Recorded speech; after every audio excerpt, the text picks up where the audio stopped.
was the right time to stand up for freedom? Could it be when you start to feel creating children who'll inherit the pain and the debt of this nation and be slaves to the banks that cause hyperinflation, who are masters of commerce, lies, and bad legislation?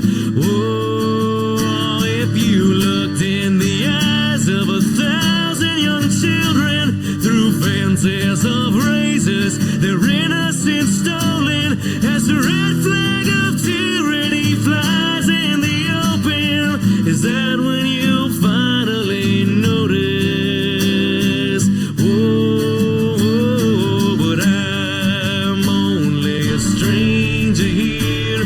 I'm a long, long way from my home, and they say I can't change all the things I find strange, for what can one man do alone?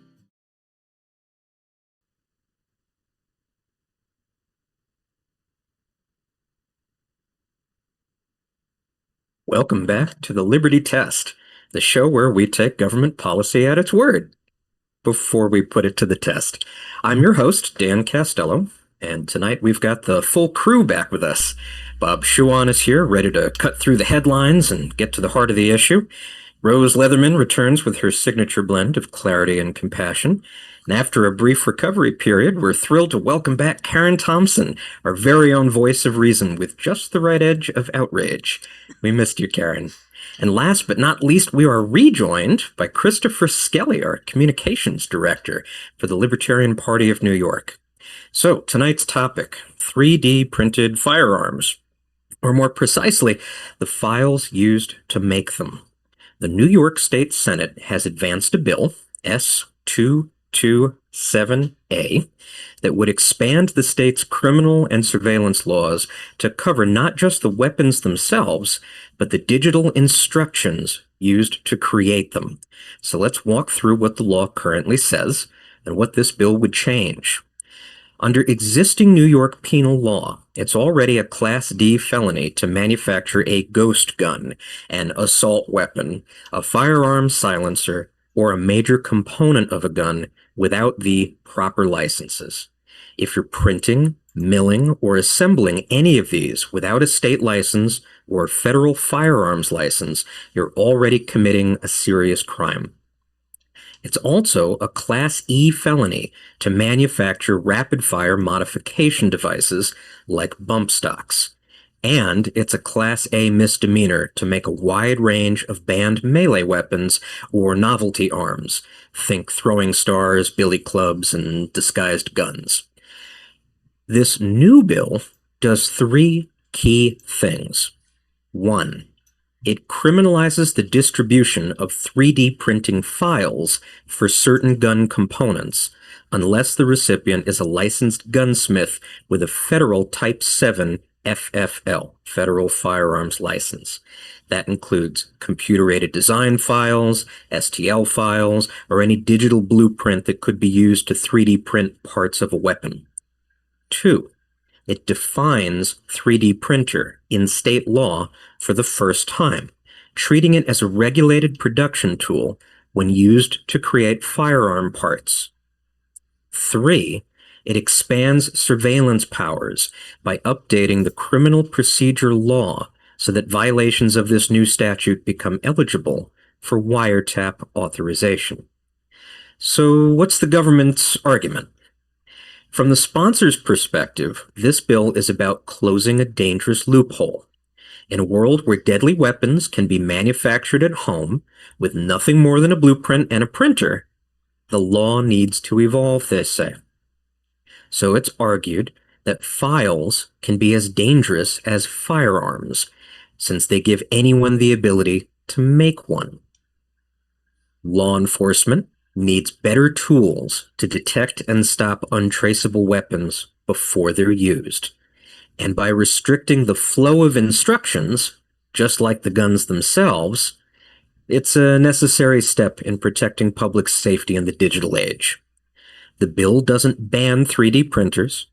It doesn't ban general hobbyist files. It targets the specific, intentional sharing of files for banned weapons with unlicensed individuals in New York. According to the sponsors, that's not censorship. That's just enforcement updated for 2025.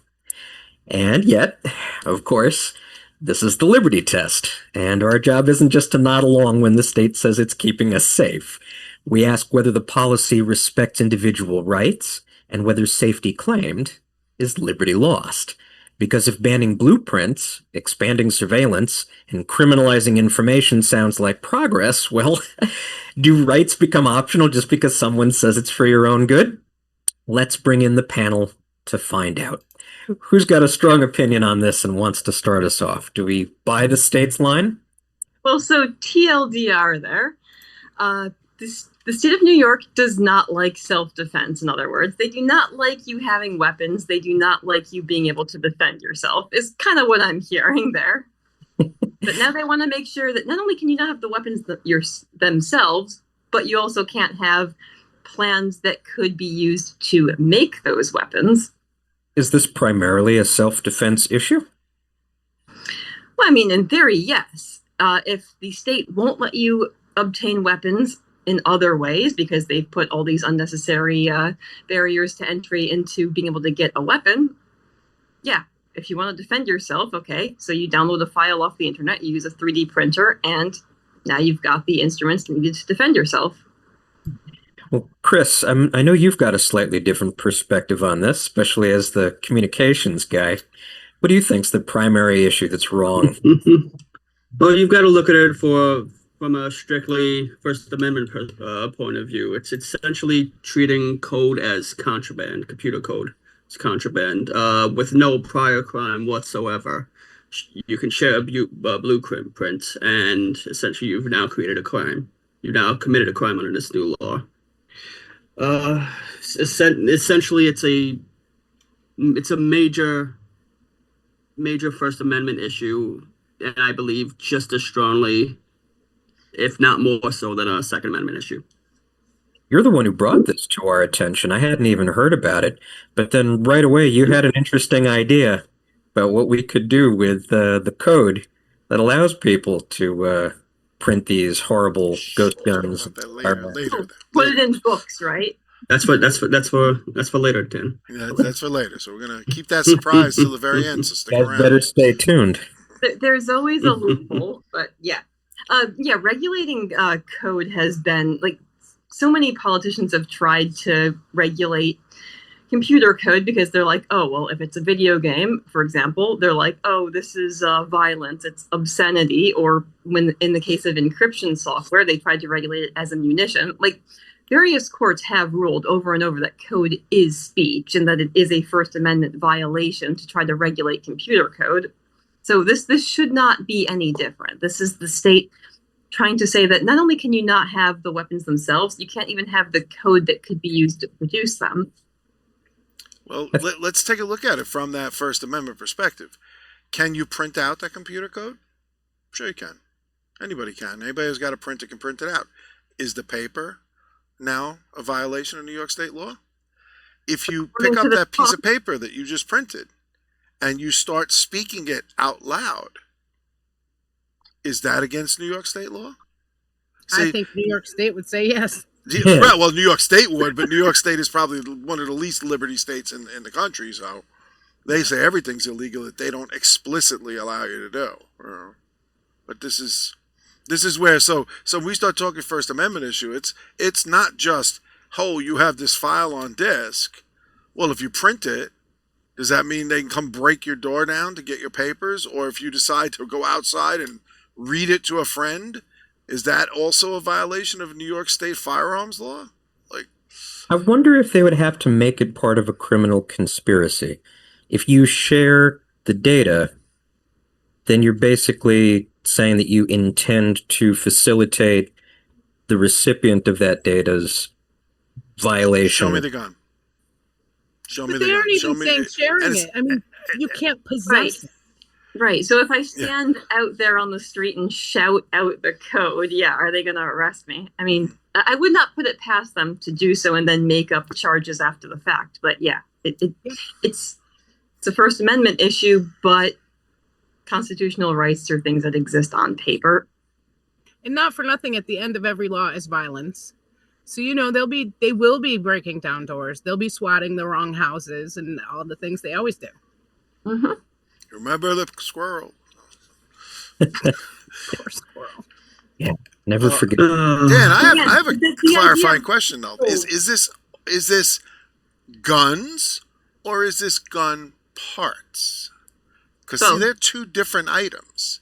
Yeah, but they're two different items. See, a fully functional firearm, okay, is one thing, but again, this has been the whole lower receiver argument that you know, oh, because you make a part like a piece of metal that could be used as a part in a firearm, that's the same as making a gun. No, not really. Well, maybe this is why they need to expand wiretap authority so they can figure out what you're actually going to do with the parts that you create. I think people probably remember that case a few years ago in New York where the guy 3D printed a bunch of gun parts and then sold them at a gun buyback and made over $20,000. So I think he seriously embarrassed the state. This is probably what got this issue. I mean, they'd already outlawed 3D printed guns, but this probably caused them to double down on their efforts to ban not just the guns themselves, but the parts and the ability to even make them. Boy, what a beautiful idea. I wonder if that would still work if this law was passed. It would probably trigger an investigation because now that you've turned in those parts and gotten money for them, they would know that you probably had those files and you probably were in possession of a 3D printer, and they could get a search warrant on those grounds. Well, I think they make it a misdemeanor. So if you printed, just hypothetically in Minecraft, somewhere else that they didn't have access to, then let's see, what would the fine be for a misdemeanor? I'm looking through An A misdemeanor? Yeah. If it's your printer, but you let people, like, you rent it out to people. Well, no, I'm just saying, let's say that I have a bunch of receivers that I very obviously made on a 3D printer, but they don't know where the printer is located, so they can't find it, and they can raid my house, but there's nothing there. Well, but this is what they're going to do. The process is the punishment, though. Having your house turned over and your dogs shot is probably enough of a deterrent that people aren't going to do that, even if they don't have the printers at their house. Yeah, but So what we're saying is, do not rent a storage unit somewhere. Put a bunch of 3D printers in it and let people rent out those printers and not ask questions about what they're using them to print. Is what we're saying here. Yeah. Right, but this also gives them entry to things like your computer, okay? That, you know, the second that they suspect, and this again, suspect you might be doing this, then they can come in, take your computers, take your printers, okay? Once computer, well, what did you print that out on a piece of paper? Are they going to take your actual printer? Okay, are they going to check the memory of that printer to see what it lately printed? This is again, and now they're getting access to your home in another backhanded way to get around the Fourth Amendment, okay? It's one thing if they could prove you printed that stuff. If you created parts or a gun that they can claim is illegal or unregistered, then that's one thing. But even that, again, right to bear arms, you know, in this case, right to print them. But what do we do about that invasion of our privacy? Because then your home is not safe, because they can just say, well, here's a block of steel, this is part of a gun, we're going to come into your house and rip everything you own apart and take your computers and your stuff. What about online? What about your cloud storage accounts? What about, you know, if your cloud storage account is you know, in California somewhere or whatever, you know, this is where it gets insane to even go down this road, because there's no limit to what they can do at that point. And they will. Like, it's not even a maybe. They're gonna do it. They're gonna do it. New York State, you know, loves to do completely unconstitutional things and try to justify it. You know, it's for the children. That's our favorite phrase. It's for the children. And it's like, no, it's not. I'm trying to figure out how they're able to use this for wiretapping and things. I'm reading through the actual bill, and it doesn't specifically say that, oh, hey, yeah, we can wiretap you now. It seems more like it's sort of... You're just going to find a friendly judge and go, well, we think that they're doing this. And it's like, okay, we'll give you a warrant. You know, we'll give you a wiretap warrant. It's like, no. And then you're going to have to fight them. It's the guilty until proven innocent. Okay, you're going to have to fight them to prove that you had no evidence to issue this warrant. Would this fall under red flag law as well? So if if somebody tipped them off, whether or not they were correct, they're going to tap your shit. Well, okay, so red flag law, like they're theoretically like they have something to do with mental health. Like if someone calls in an anonymous tip and says, "Hey, this guy who lives down the street from me, he's acting weird, and I think he has guns." Like that's how the state justifies taking your guns from you. Yep. So basically, they just have to claim, "Oh, you're acting unstable. We think you might be having a mental health crisis." So I don't know if they're connected, but well, I mean, unless they try to argue that, well, clearly you're insane if you download gun files off the internet. So, but people could weaponize like this against they can twist these things to mean whatever they want. So you may be on there. I think they use Criminal Procedure Law 700.05.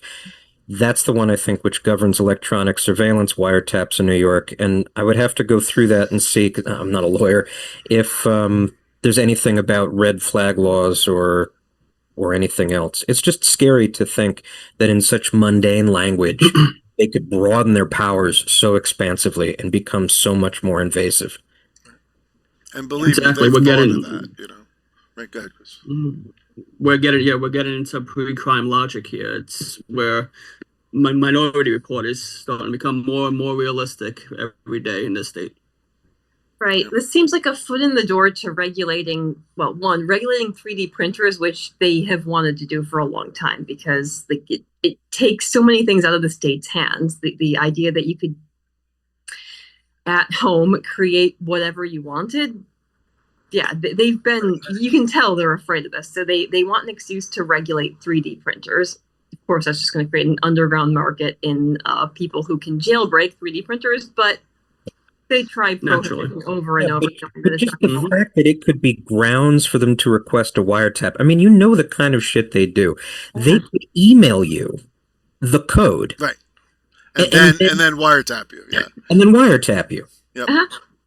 Right. And then, it's also a foot in the door towards further regulating the internet, which the state has been trying to do for years and years, usually under like the guise of protecting children from online predators or, stopping the sale of drugs or whatever. Like it's always a new excuse. But they want to have control over the internet. They want to be able to regulate what websites you can visit. They probably want to limit the use of VPNs or Tor network or. Rose, you're right about all of that, but their excuse there is always that a violent act is going to be committed, and that's why they're preventing it. But in this case, it's just the suspected intent to share a file. And the big word is suspected. Because again, how do they find out that you're going to share that file? It's like it's a circular argument. It presupposes what they're intending to prove, and it's like that's not law. That's just basically being able to do whatever you want to somebody else. You know. Well, I mean, they do this already with drugs, though. Like, if you have a certain quantity, they'll say that you were not only in possession of it, but in possession with intent to distribute. So there's already precedent there that, the idea like that, okay, you have something, you're also probably going to share it with other people. It sounds like they want to do the same thing with, digital code that could be used to produce guns on a 3D printer. But how do you stop it? This is the actual argument, because here's the problem. If a code prints a particular, let's go theoretical for a second. Say, okay, I have code. It's going to print a part of a firearm. We know that. We'll actually even go along with them and say, okay, that's a valid reason for them to come after you.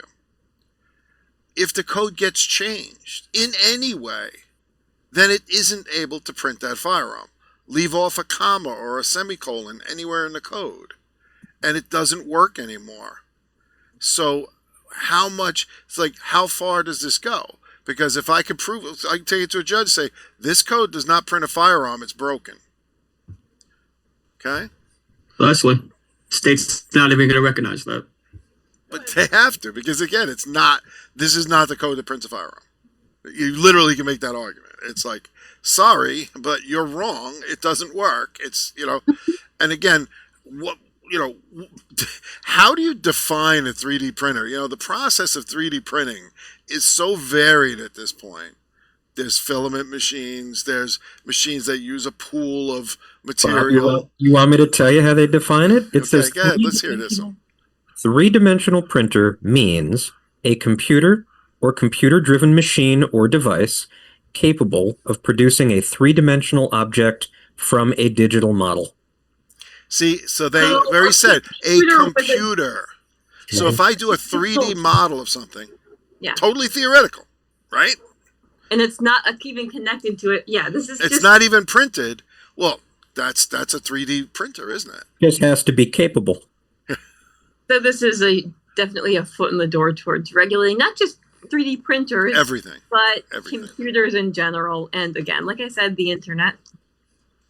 You know what else I like is they have a severability clause. It says if any provision of this act or any application of any provision of this act is held to be invalid, that shall not affect the validity or effectiveness of any other provision of this act. That's great. That's great in contracts. That has nothing to do with law. It has nothing to do with law, because if the act doesn't work that way. It's again, they're clever, but they're not that smart. Well, that's what they know it's going to get challenged. They know it's going to get challenged. And if somebody challenges and wins, they'll just do it again and again and again. This is their plan. This is what they plan to do. Yeah. You know what else? Well, it takes time for these things to work their way up to the higher courts and get ruled unconstitutional. There are no repercussions for the people who impose these laws. They'll just introduce and pass a slightly different version, knowing it's going to take years to get back to the courts again. And they just do it over and over. They didn't even bother. They did it in New York City. They passed the same law again. Right. Identical. It doesn't even get challenged. How many blatantly unconstitutional laws does New York State actually have? Too many to count. But how many get challenged and actually get struck down? It's extremely rare. Again, as nice as the Constitution and the Bill of Rights sound on paper, it is just a piece of paper, okay? But it's also the court system and the Senate and the House of the state, because again, the New York State has the most corrupt court system in the country. That I will guarantee you. No Second Amendment case can make it through New York State courts. It will always get kickback. It will always get denied until you get to the federal level, and then the feds come in, and the federal court says, "No, you can't do that." And New York State, just goes, "Oh, well, yeah, we'll wait a couple of weeks and do it again." Right. It's just, and why they can't get sanctioned for this, or have people lose licenses, because it's deliberate evasion of the Constitution. It's quite deliberate, and it's I don't know kind of stuff. I think we've ripped this to shreds pretty thoroughly. You guys want to run it through our platform and see specifically where it fails the liberty test? No, pretty much on every point, but pretty well. Multiple times. How much time you got? Yeah, exactly. I'll bring up the platform here so we can let's see. Why don't we start with the obvious one? Pull up the self-defense section. Yeah, it's up. So what does our platform have to say about what, in a libertarian society, people are allowed to do in terms of self-defense? No, the most basic implication of a right is that it may be defended. And then we go on later to say Individuals have the right to use reasonable and necessary force, including the use of weapons, to protect themselves, others, and their property, and therefore have the right to keep and bear any arms. And I will argue to you that being able to keep and bear any arms, that means you're allowed to create them. You can also maintain them, because otherwise, if it's only just keeping the firearm, then what happens if something breaks? Or you have to clean it, or you have to change a part because it's getting worn down. It sounds a lot like when the founding generation made their own musket balls and ground their own gunpowder. Because that's how they could defend themselves. They had to. And it's the same thing with the gun owner. In New York State, I mean, gun owners have been abused for so many years. In terms on every single level, people being thrown in jail because of 3 extra rounds in a clip, okay, and a magazine. It's just, and New York State just doesn't care. They want basically to ban all guns, make everyone helpless, and then what will happen is a breakdown in law and order. That's what will happen. Well, that's already happened, but it's happening. You can have a judge straight up say that the Second Amendment doesn't apply in their courtroom. Yeah, and they don't get removed. You know what I mean? Like, they don't instantly get removed. It's like, you took an oath to the Constitution, my friend. Why don't judges get impeached anymore? Why don't judges get impeached anymore? Well, there was a time in U.S. history where corrupt cops used to be run out of town. Why doesn't that happen anymore? Are we allowed to call for that? That would be nice. You know, and in the same way that gun laws only disarm law-abiding civilians, this rings true for that too. Criminals aren't going to just not do this. They're going to do it more because now they have a monopoly on the business. Right. When they ban guns, the only people who have guns will be criminals. It's an old salt, but guess what? It's true. It's so true. It's so true, because again, if you have a monopoly on violence, then you can be violent to your heart's content. Who's going to stop you? Right. And the problem is that there's the theory on the one hand, and then there's the reality on the other, which is the fact that the citizenry will start doing things like becoming vigilantes and going after people in behind them in secret. Bob, that's a good point. Our platform specifies the right to use reasonable and necessary force, but then also we affirm the right to keep and bear any arms. That would seem to encompass all things that can be used as weapons.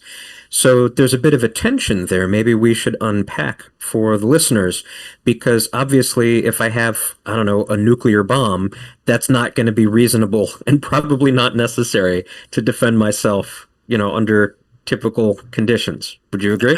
And we use the word weapons very advisedly. We knew what we were talking about, because again, everybody thinks immediately weapons. Oh, firearm. No. A bow and arrow is a weapon. A knife is a weapon. Okay. And what's next? Oh, we're going to ban 3D printed knives, or ban creating a bow, because. Yeah. Karyn, that will be the next step. I mean, look in the UK, where there are politicians who are, because guns are pretty much impossible to own, there are politicians who are fear-mongering about, knives kill such and such number of people per year. We need stricter regulations on knives. You have to show ID to buy a butter knife. Like, that will be the next step. Like, the state is never satisfied. They get their way. A year later, it's something else they want. Yeah. Like, there's no end point. No. Yeah. Karyn, you were there when we were writing that platform plank. I remember the word any was pretty contentious. Which side of the argument were you on? I like any. And as much as, you probably don't need a nuclear weapon, I think you can have one. Well, because again, the definition of reasonable is not static. It's not objective. It is subjective to the situation. It's under circumstances. Okay, why did we hire out privateers in this country back in the day? That they had cannon. and it was completely legitimate, and it was condoned and endorsed by the government. Well, let's be honest. At the time, ships and cannon and things, that was as high tech as it got. Those were the nuclear missiles of their day. And there was a very deliberate decision to keep those in the hands of private citizens. And it wasn't just about private self-defense. It was about keeping government accountable. Right. Yeah. Well, that's the part that everybody likes to skip when it comes down to the Second Amendment, is that it's not about hunting.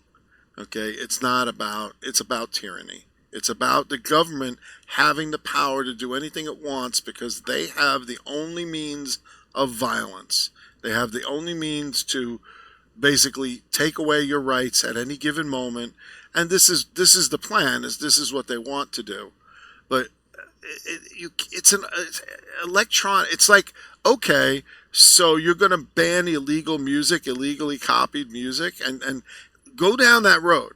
How successful has that been? You know, the concept of digital contraband, already exists. Like illegally downloaded files are technically you could be arrested for them. Normally, it's a private but state privileged company suing you over them. But in theory, digital contraband is already a thing. So there's already precedent there.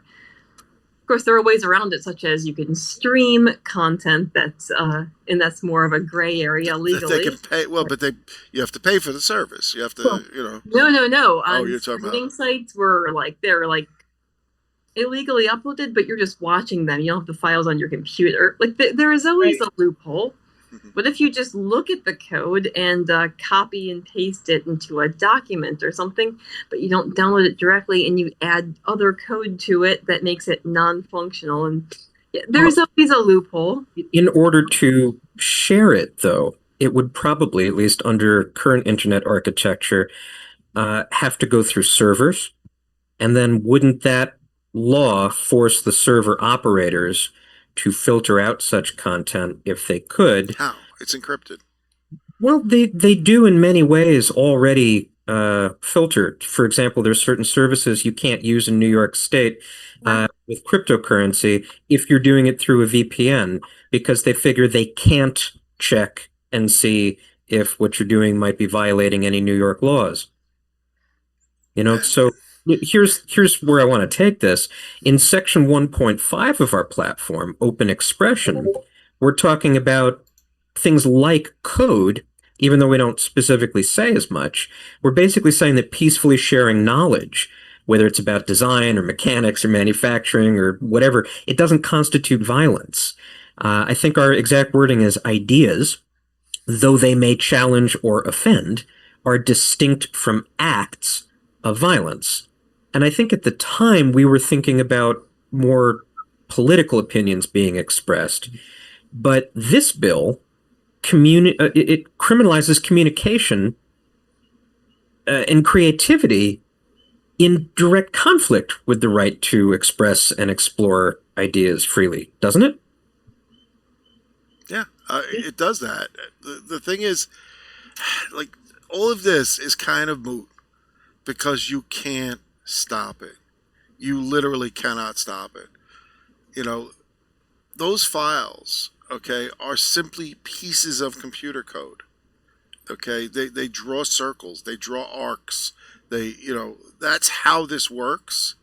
It's like trying to ban a cookbook set of instructions. How do you do that? Feel free to jump in on this next thought, because I want to riff off what Bob just said, and then I really want to hear what everyone has to say about this, because I don't think they actually care about stopping it. I think they want to expand their authority. For example, I think the scariest thing about this is the surveillance, the wiretap authority, because it's not explicitly spelled out in the bill. It's not obvious.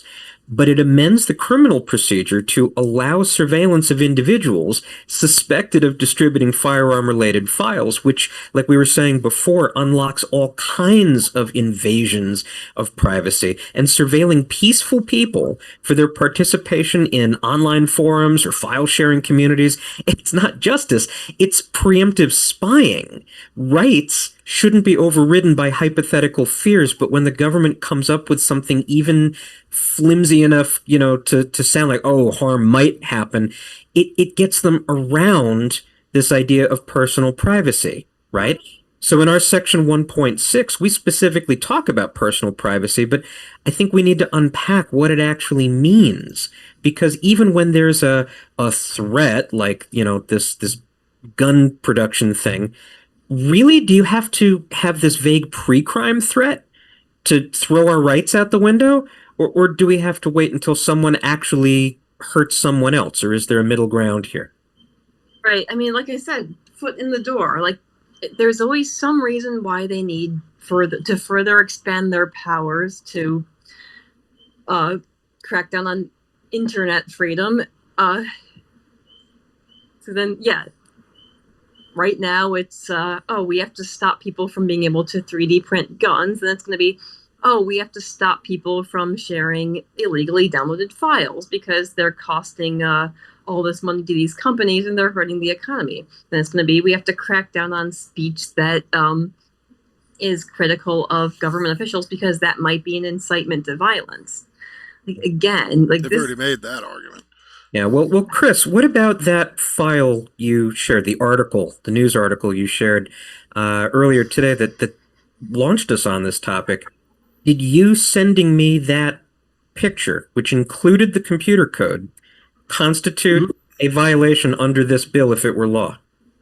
Under this bill, it absolutely would. It would count it as distribution of in their interpretation, a dangerous file that can be used to potentially create a weapon that could be used to commit a violent crime. You see the string of ifs that you're putting together there? Yeah. It's like, if is this code, and if it's used to print a weapon, and if the weapon is used to commit a crime, then, because of all of that, because of that chain, you should be arrested. Wait, what? What about the servers? They want laws regulating what they call, stochastic terrorism. Like, they want to be able to crack down on what people can say and do on the grounds that it might, even if they don't do something directly, it might lead down the line to someone else doing something. So therefore, we need to regulate everyone's behavior. Yeah. It's very Saddam Hussein-esque. Like, they just will be listening to your home at all times if they keep down this road. Because they really haven't defined what would trigger the suspicion at all. Right. It could just be, you're kind of weird. We know you have a printer, or you're a libertarian. You spoke about it on your podcast. I mean, it could be, there's no definition. So... they're definitely going to watch us now, but yeah. That's all right. We're already on their list. If they were already on the list. What is it, the 3-hop rule or whatever? Like, we're always 3 steps removed from the people who are actually people of interest, so we're all in their databases. Honestly, I think all they really want is a foot in the door whenever they want one. Yes, they have to have the pretense, like, so that if they want to go after a specific person, they can always find something that you did wrong. Like Peanut the squirrel. Well, maybe we should all get licenses for everything. Like, imagine, maybe we should just get licenses for, like, wildlife rehabilitation, and we should get licenses for, like, Type 7 FFL and state gunsmith registration. But those backfire, too, because a lot of these licenses, like, when you get the license, like, one of the things you agree to is that your home could be inspected. They can come inspect at any time. Yeah, so you're signing, like, in a lot You're of literally ways, signing away your rights. you're So signing we're your damned if we rights. do, damned if we don't. We can't just comply and be They left can alone. knock down. you They can break down your door and raid your house if you have a squirrel illegally. But if you get a wildlife rehabber license, they have the right to inspect your home at any time. So yeah, Right. damned if you do, damned if you don't. Damn. So, all right. That Yeah, actually. but what do we do? Okay, I'll give you an answer. I'll give you an answer. What we do? We resist. We resist, and that's In Minecraft, how you do it. Yeah, we're in Minecraft. We're gonna form these networks where we try to do everything under the table and not They let build the computers know on Minecraft. They've actually let the built government working know what we're computers. doing. So, let's see. Could you do a 3D print code? Yeah, I bet you could. Yeah. I've done the flashy thing on Minecraft. I created an automatic cannon on Minecraft just out of the regular Minecraft tools. I think what you guys are They getting sold at. things and got paid in cryptocurrency and didn't report to the Minecraft IRS. I think what you guys are getting at is that this is an aspect of a cultural war.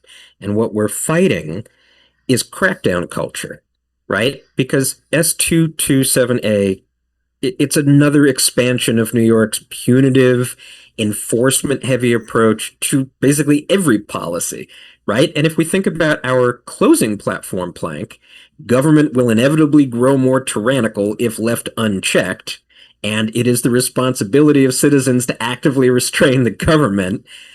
Well, this is the most peaceful way that we can do that. And if there's enough of a cultural backlash, maybe they won't push us any further. And tarring and feathering and everything else can stay in the world of Minecraft and the history books. Well, how about who was the one that wrote that book?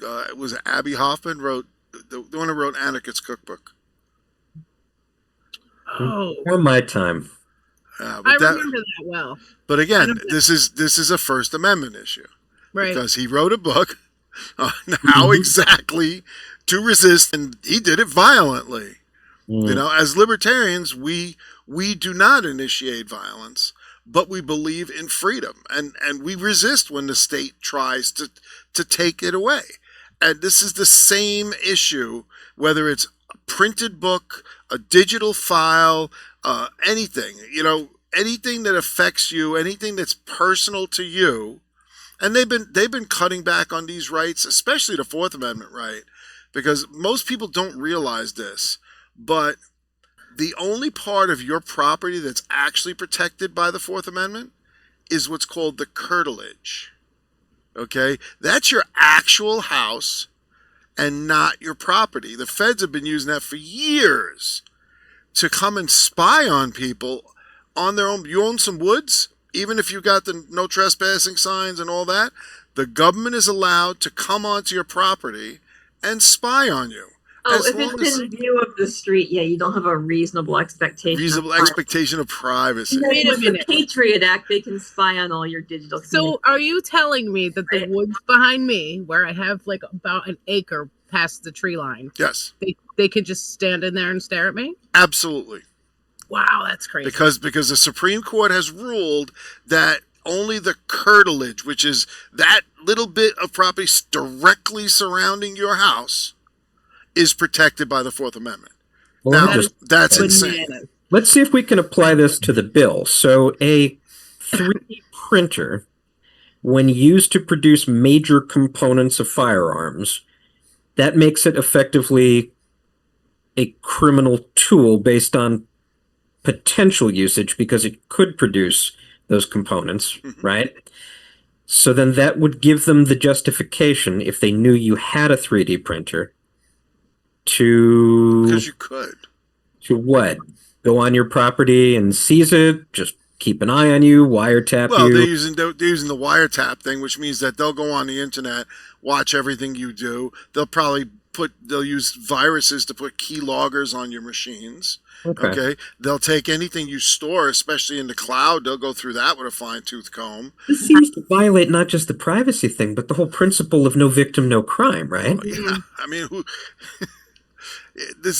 but it violates the principle of actually having evidence. It's like, having a file is not an act, right? So it's a file. It's a piece of paper. It's a digital representation. Again, though, the precedent is there. Okay, having a chemical substance arbitrarily declared illegal by the state is not an act either. But here we are. The state punishes individuals all the time based on fear of what might happen, not what has, right? And I mean, that's a fundamental rejection of due process.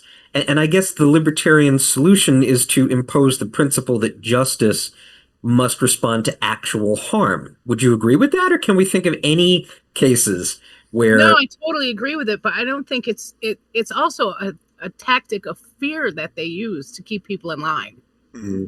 Well, it's the idea that society is the victim. So if you have instructions on how to 3D print guns and you use them, society is the victim, because then you'll have criminals with guns, which that falls apart because we already know that criminals have no problem getting guns and that it's only the law-abiding citizens that are disarmed.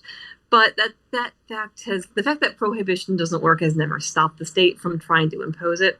Well, like I said, I don't think they're actually trying to be effective. I think they're just trying to, have a wedge when they need one. Right. Yes. Right. Have a reasonable sounding explanation for why they need to be able to regulate what types of digital files we can have and share with each other.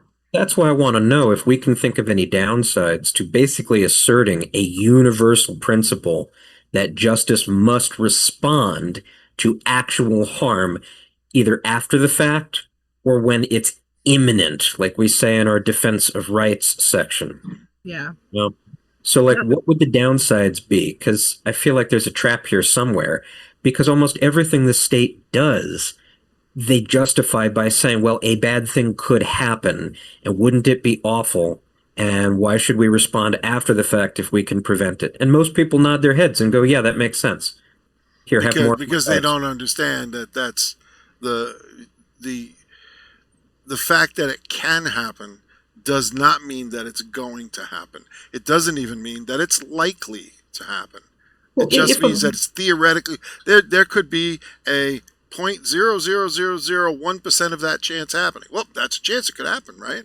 Yeah, and people tend to think about the extreme edge cases, like, oh, what if a terrorist attack occurs or something? But if I knew that there was a 0.1% chance that somebody in my daughter's school system had a 3D printer and was talking about making 3D printed guns and bringing them to school and showing them around, that'd make me nervous.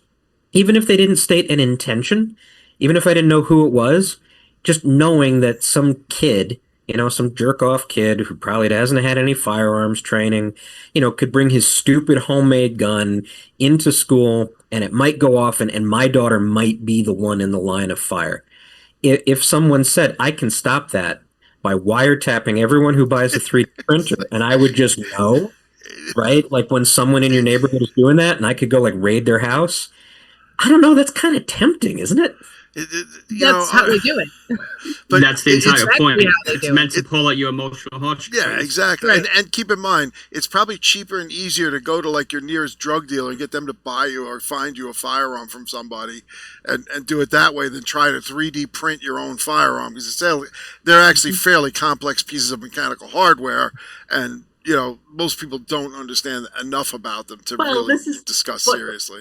What prohibition does, they end up having to go through a much more difficult process to get something that they, it's the same with drugs. People, because most of the things that are at least have an established safety profile behind them are illegal. What you have all these research chemicals that are quasi-legal or fall into a gray area but are completely untested. No one knows the long-term effects of. This is what happens when the state tries to overregulate and outlaw things. Yeah, you get actually less safer versions of things. Think of all the people who died from moonshine poisoning during alcohol prohibition. That's because the government poisoned the alcohol. I think at the end of the day, the main goal here is another fat chink in our Fourth Amendment rights. Yeah, that's exactly what they want. They want an entry into your house, into your computer, into your life, whenever they want. If they decide you're an enemy, or that they want, or if a politician decides that they don't like you, let's see, I can know some names, maybe that former governor guy, okay, that wants to get back at you for something, okay? And magically, we've been surveilling and they're using a 3D printer to do all these things. It's like, wait a minute, what? And how do you, with a law like that, they don't need proof. They don't need an actual gun. They don't even really need the gun parts. They just need to say, "Well, we found files that could be gun we parts." suspect. Right.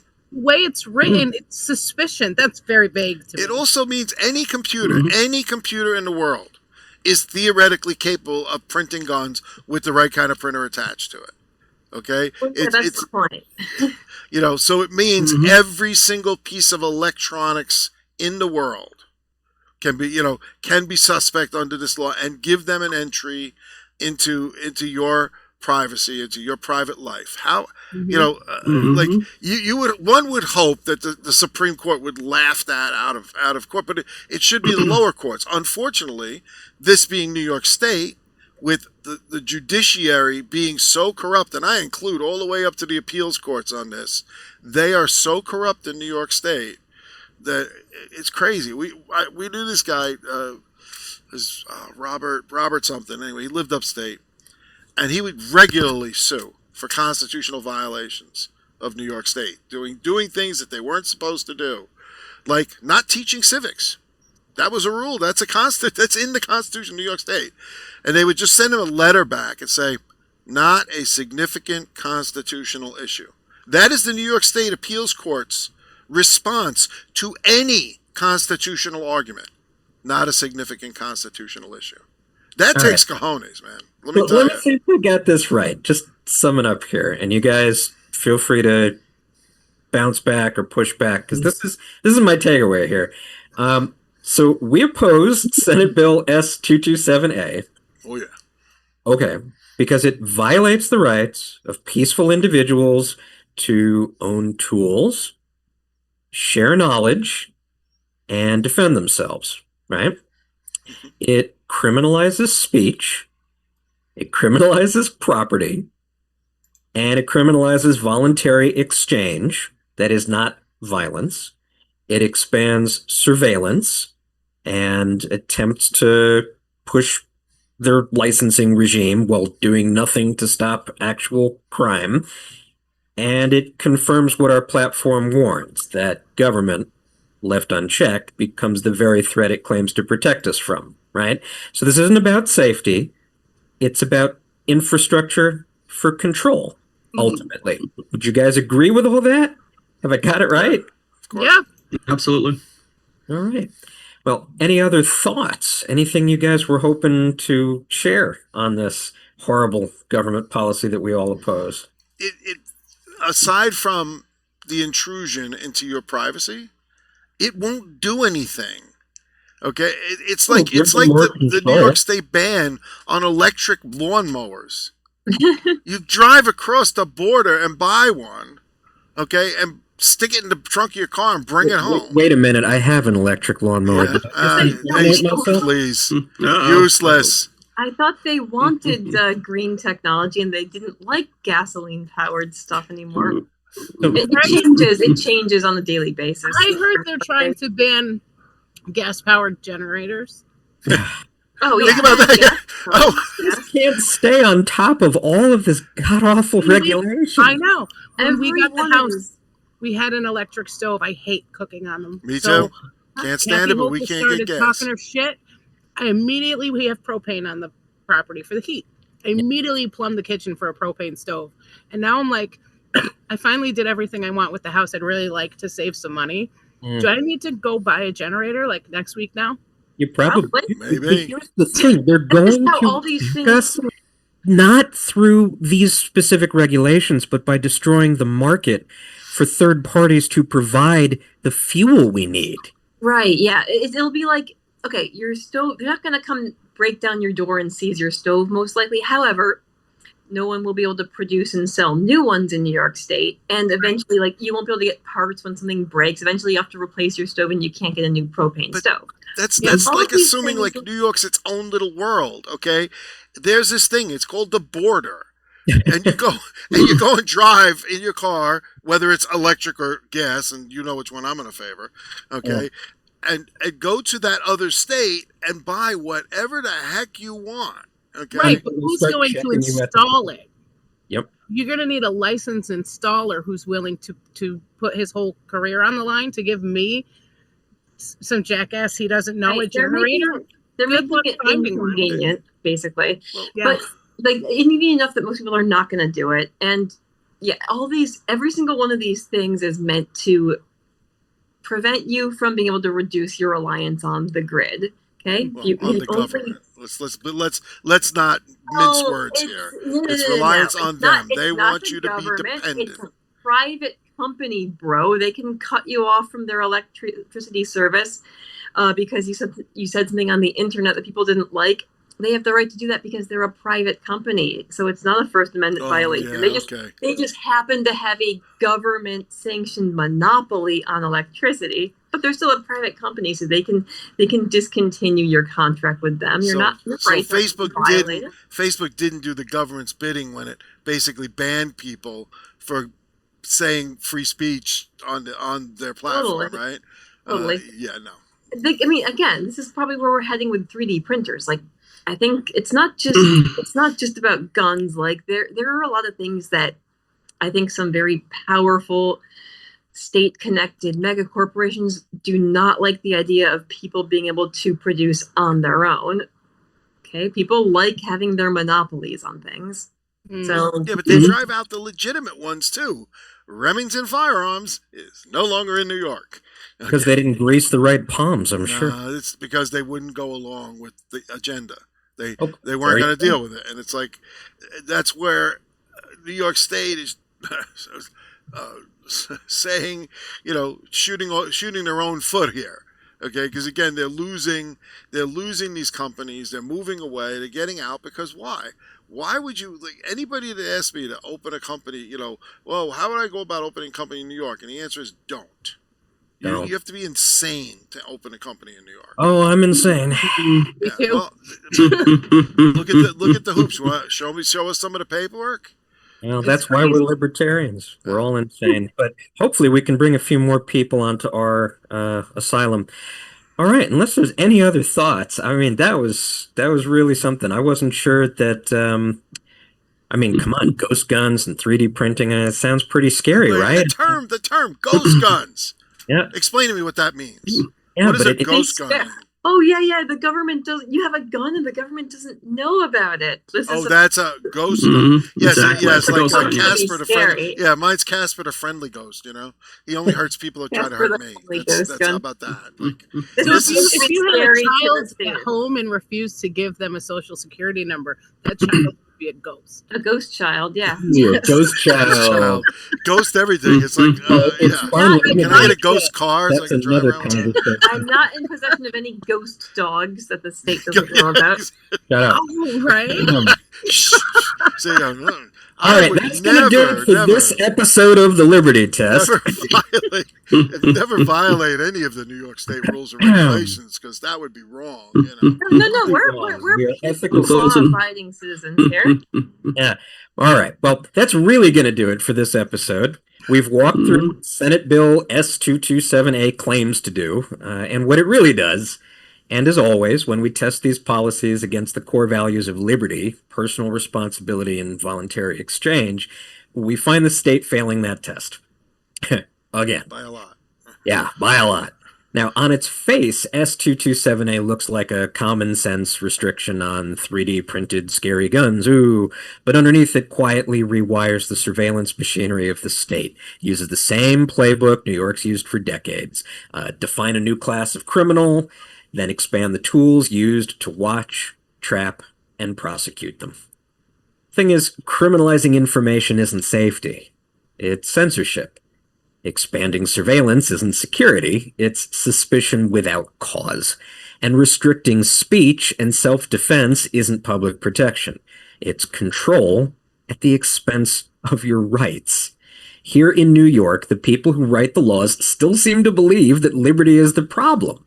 They pretend if they just criminalize a few more tools, require a few more licenses, and wiretap a few more citizens, they'll finally reach the magical point where, violence disappears.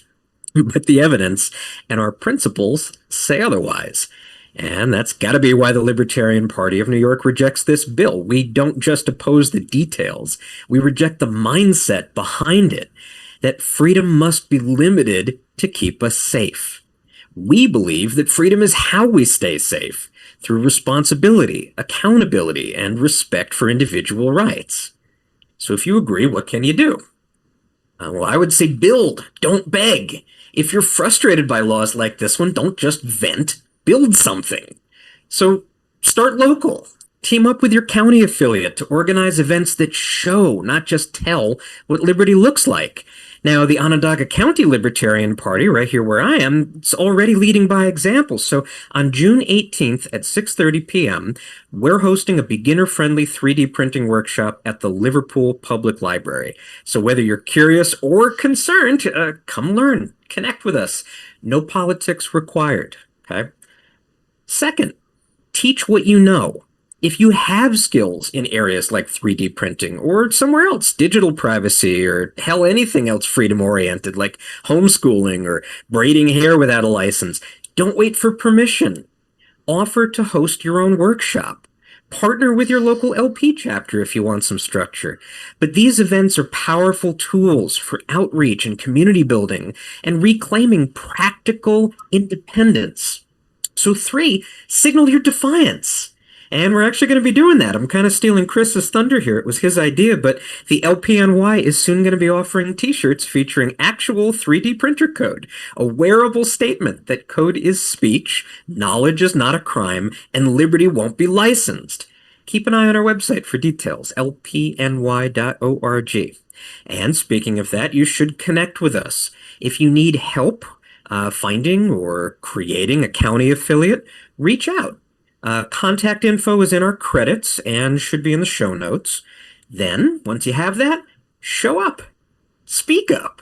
Bring your skills, your curiosity, and your conviction. Because the liberty movement isn't just about what we oppose. It's about what we create. So, with that, I'm Dan Castello, and this has been the Liberty Test, where we don't wait for freedom. We print it.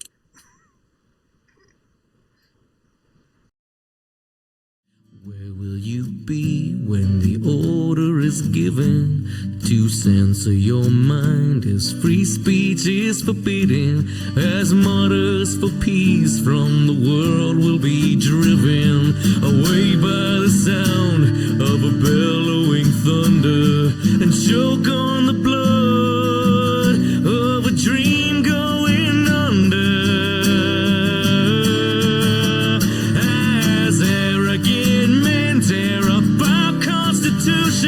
And from every direction we cry revolution, standing together.